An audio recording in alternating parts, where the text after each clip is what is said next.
The next question really relates to the general issue of calculation of zakat. Could you explain to the viewers in a nutshell how that is done? There are two methods of zakat can be calculated, because zakat is payable when you have it for 1 year. So you can keep a daily record of what is your wealth above the nisab level. You can keep a weekly record or a monthly record. So then whenever the nisab level is above, then you note down the date. On 1st of January, what was the nisab you had? 2nd of January, what you have. So what you had in the 1st of January, say 1st of January 2007. So 1st of January 2008, it will be liable for zakat. Then what you had on 2nd of January, calculated, then 3rd of January, or on weekly basis, or on monthly basis. But to keep a record of all this is very difficult. Then you'll be spending half the day in keeping the record, which will be difficult. So it's not practical at all. The easier method and a safe method, where mistake, inshallah, would be avoided, is picking one particular day in the full year and calculate it exactly 1 year after that. Most of the people prefer Ramadan because it is the month of charity and you get more blessings and more rewards. But Ramadan is not the only month that you have to pick up. You can pick up any day of the year. But it should be calculated according to the Hijri calendar, not according to the solar calendar. So 1st of January 2007, 1st of January 2008 is wrong. It should be 1st Shaban or 1st of Hajj. But since Ramadan is the most pious month, 1st of Ramadan, you can take any day of Ramadan. If you take 1st of Ramadan, calculate all the assets that you have. And next year, if it's 1st of Ramadan, 1420 Hijri, then 1st of Ramadan, 1421st Hijri, you should see what amount you have.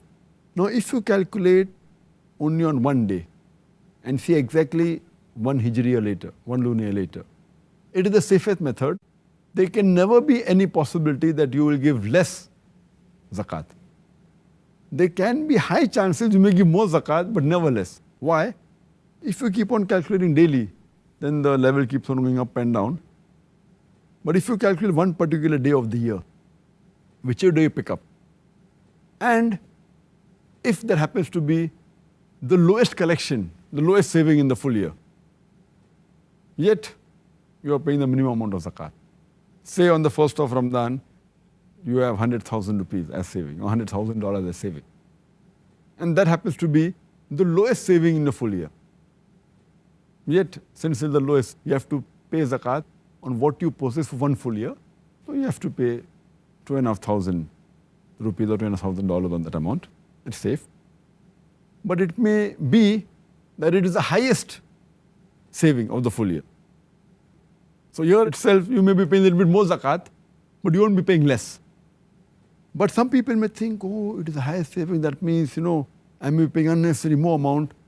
There are chances you may pay more, but there are no chance you will pay less. Because even if it is the highest, and if you think that you will try and catch the lowest point may keep on changing. It may be in the month of Shaban, it may be in the month of Rajab, maybe in the month of Hajj. And then if you try and catch that point, next year it will again change. So if you try and catch that point, there are high chances you will pay less zakat. So best is to pick up one point, one day in the full Hijri calendar, and keep on taking that every year. And you'll be less assured that you will never pay less zakat, you may pay more. Because if the wealth keeps on fluctuating up and down, you have to pay on what amount you possess for the full year. Yeah. But the lowest point once, maybe Shaban, the other may be Ramadan, the third may be Hajj, maybe any month. The safest is to pick up any one and keep on sticking to that year. And inshallah, you'll never pay less. You may pay more. Sometimes 10% more, 20% more, 30% more. It will never be less, inshallah. So this is the safest method and it's the best method.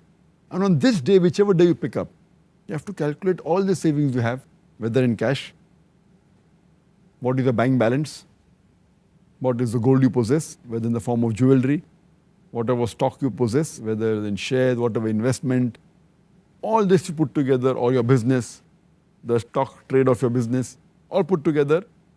If you're due to receive some amount from someone, even that has to be calculated because he has given a bit late, but yet it's your property. Or if you have given some loan to someone, that has to be calculated. But if you have to give some money to someone, that has to be deducted from your amount.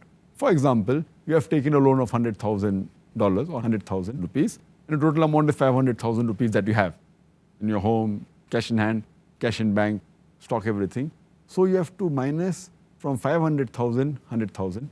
So you have to pay zakat on 400,000. But if you possess 500,000 and you have given loan of $200,000 to somebody else, and you have to receive $100,000 because the goods you have sold, so 500 plus 200,000 plus 100,000, you have to pay zakat on $800,000. So in all, you have to calculate on one particular day of the year, and then you have to pay zakat 2.5% on that.